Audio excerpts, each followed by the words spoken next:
بسم الله الرحمن الرحيم. ازيكم يا وزويز، عاملين ايه؟ هنعمل معانا كوبايتين رز. هنا حطيت فصين مستكه وشويه شعريه، وهنعمل رز وهنعمل صينيه بطاطس بالفراخ. انا بسلق الفراخ الاول لوحديها عشان خاطر انا عايزه شوربتها للبطاطس والرز. ومعانا هنا البطاطس، وانا معايا هنا بصلايه كبيره متقطعه، وحاطه بابريكا، وحاطه بصل بودر وثوم بودر وحبهان وسيكة جوزة الطيبة، وحاطة 7 بهارات والصلصة هضيفها في الاخر، واستنى بس الشوربة بتاعت الفراخ تغلى واضيفها بيها عشان عايزه اعملها بشوربة الفراخ هي والرز.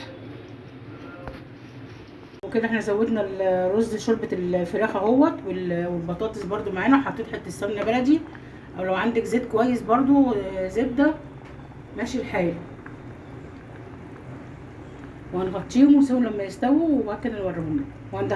احنا كده الرز معانا خلص اهوت، والبطاطس داخله على السوا اهي، هتخلص وندخلها الفرن. وهنا احنا معانا الوريكه بتاعتنا ودوت نص معلقه صلصه وشويه صوص صويا وشويه دبس الرمان وشويه فلفل اسود وشويه ملح وشويه سكر. هندهن بيهم وندخلهم برضو، هنحطهم تحت الشوايه على طول، مش هنولع الفرن.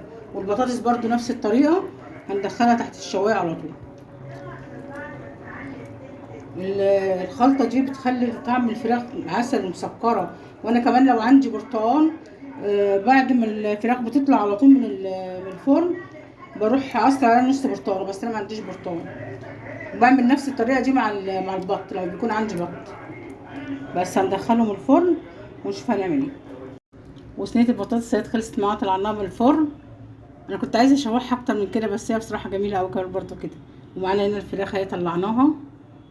ولو ما عندكيش دبس رمان ولا عندك صوص صويا، ممكن تعملي نفس الخلطه، نص معلقه صلصه على ملح، على شويه ملح، على شويه فلفل، على شويه سكر، وتدهني بيهم الفراخ، برضو بتطلعلك نفس النتيجه.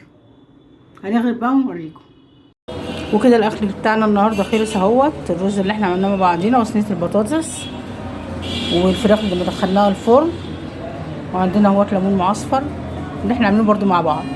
وعايزه اقول لكم، لو ما فيش عندك دبس الرمان او ما عندكيش صوص صويا، هنحط نص معلقه صلصه على شويه فلفل اسود على شويه ملح على شويه سكر، وندهن بيهم الفراخ، وبتطلع بنفس النتيجه. لو عندك نص برتقانه بعد الفراخ ما تطلع من الفرن، اعصروا عليها نص برتقانه. اتفضلوا اتغدوا معانا، وبالهنا والشفا على ياكل. اشوفكم في فيديو جديد تاني ان شاء الله. السلام عليكم.